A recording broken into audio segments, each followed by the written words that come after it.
අද වීඩියෝ එක ටිකක් වෙනස් විදිහේ වීඩියෝ එකක්. මේක අපේ ගෙදර පොඩිම බබාගේ බර්ත්ඩේ ව්ලොග් එක. ඔයාලත් ඩොග් පේරන්ට් කෙනෙක් නම් මේ වීඩියෝ එක බලන්න. ඔයාලගේ පැටියාගේ බර්ත්ඩේ එක සෙලිබ්‍රේට් කරන්න හිතාගෙන ඉන්නවා නම් මේකෙන් පොඩි අයිඩියා එකක් ගන්න පුළුවන් වෙයි කියලා මං හිතනවා. ඉතින් මෙයාගේ නම ඩේමන් නකල්ස්. මෙයා අවුරුදු 5ක බෝයි කෙනෙක්. මුළු පාටි එකම ප්ලෑන් කරේ කේක් එක හැදුවේ ඇඳුම් ඇහුවේ මයි නංගි. ඩෙකරේෂන් ටික අපි පාටි එක දවසේ උදේ කරේ. ඒකට මට යාළුවෝ ටික උදව් කරා. අපි මුලින්ම බලමු ඇඳුම් ටික කොහොමද මහගත්තේ කියලා. ඇඳුම් ටික සම්පූර්ණයෙන්ම මැහුවේ නංගි. එයා ඒක YouTube වීඩියෝස් බලලා තමයි ඉගෙන ගත්තේ. මුලින්ම අපි කරේ අපිට අවුට්ෆිට් කීයක් ඕනද කියලා ඩිසයිඩ් කරා. අපි බ්‍රවුන් ඇන්ඩ් බ්ලැක් වලින් සූට් දෙකකුයි රෙඩ් ස්කාර්ෆ් එකකුයි මහමු කියලා තමයි තීරණය කරේ. ඊට පස්සේ තමයි අපි ඩේමන්ගේ මෙෂර්මන්ට්ස් අරගෙන කොළවල ඒව ඇඳලා බ්ලොක්ස් කපාගෙන ඊට පස්සේ අපි බැලුවා රෙදි කොච්චරක් ඕනේද කියලා. පස්සේ අපි දෙන්න පෙටා ගියා. යනකොට අපි ඩෙකෝස් බඩු ටිකයි රෙදි ටිකයි දෙකම ගන්න ප්ලෑන් කරගෙන ගියේ. ලොකුවට ඩෙකරේෂන් කරන්න ප්ලෑන් කරේ නැහැ. රෙඩ්, වයිට්, සිල්වර්, බ්ලැක් පාට හතරෙන් බැලුන්ස් 10 පැකට් 4ක් ගෙනාවා. සිල්වර් කලර් එකකින් නම්බර් 5 එකයි බර්ත්ඩේ බැනර් එකයි ගත්තා. ඊට අමතරව කැන්ඩල්ස් දෙකක් ගත්තා. දැන් තියෙන්නේ මහන වැඩේ. මේකට ටිකක් වෙලා ගියා. මොකද නංගිගෙත් ෆස්ට් ටයිම්. අනික මේ වගේ ඇඳුම් අපි කලින් මහලා නැහැ. ගත්තු රෙදි ඇති වේද මදි වේද කියන දන්නේ නැහැ. අපි ඇඳුම් මහන තැන් ටිකක් බැලුවා. ඒ වුණාට හම්බුනේ නැහැ. ඒ නිසාම අපි මේක අපිම මහගමු කියලා ඩිසයිඩ් කරේ. කොහොම හරි බ්ලොක් එක තියලා රෙදි ටික කපලා හිමින් හිමින් මහලා ඩේමන්ට ෆිට ඔන් කර කරත් බැලුවා කොහොමද කියලා. මෙයාට ෆිට ඔන් කරගන්නත් හරිම අමාරු වුණා. ඒක විදිහකට ඉන්නේ නැහැ. කොයි වෙලෙත් දාංගලේ මෙයාට.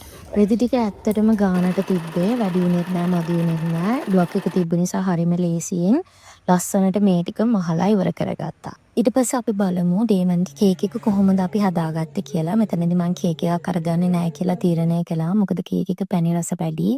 එයාට ඒක හොඳ කෑමක් නෙමෙයි. ඒ නිසා මම තීරණය කරා එයාට කිරිබත් කේක් එකක් හදන්න.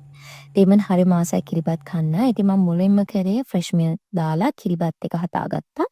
ඊට පස්සේ වෙනම එයාට මාළු උයලා කටු ටික ඇරලා කිරිබත් එකටම දාගත්තා. මාළු හොදි ටිකකුත් මේකටම එකතු කරා මම. ඊට පස්සේ හොඳට මේක අනලා මෝල්ඩ් එකකට දාගත්තා. හැමදාම ඉතින් අපි දකින්නේ රවුම් හරි කොටු හරි කේක් නේ. ඉතින් මම මේකට ජෙලි මෝල්ඩ් එකක් ගන්න තීරණය කළා. මොකද ඒකේ පොඩක් ෂේප් එක වෙනස් වෙනවා. ඊට පස්සේ අපි බලමු කොහොමද අපි මේ කේක් එකේ ටොපින් එක හදාගත්තේ කියලා. අපිට මේකට ඕන වෙන්නේ ෆ්‍රෙෂ් මිල්ක් සහ චීස්. එතකොට මම මෙතනදී චීස් වෙජස් එකයි චීස් ස්ලයිසස් එකයි දෙකම යූස් කරා. මේ ඔක්කොම එකට දාලා ලිපේ තියලා අඩු ගින්දරේ මේ ටික හොඳට රත් කරගන්න. හොඳ උකුවට වැක්කිරෙන ගානට මේ චීස් ටොපින් එක අපි හදා ගන්න ඕනේ. ඔන්න දැන් අපේ ටොපින් එකත් හරි. දැන් තියෙන කේක් එකේ අන්තිම වැඩ ටික මම මුලින්ම කේක් ට්‍රේ එකට කේක් එක දා ගන්නවා.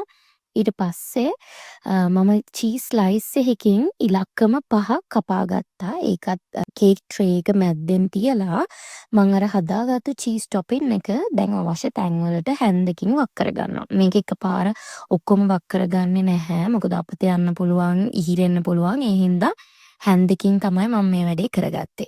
ඔයාලට පේනවනේ දැන් කේක් පොඩක් සුදු පාට වැඩි. ඒ හින්දා මම මේක පොඩ්ඩක් ඩෙකරේට් කරගන්නවා. ඒකට මම ඩේමන්ගේ ට්‍රීට් යූස් කරන්නේ.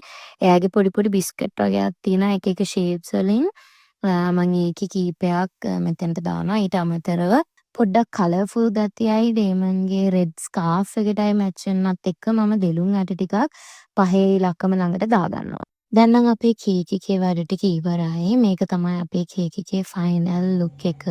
කේක් එක මං හිතපු විදිහටම ලස්සනටම තිබ්බා. කේක් එකේ වැඩ ටික නම් ඉවරයි. දැන් ඩෙකරේෂන් පැත්තට පොඩ්ඩක් ගියොත් මේගොල්ලෝ තමයි ඩෙකරේෂන් ටික කරේ.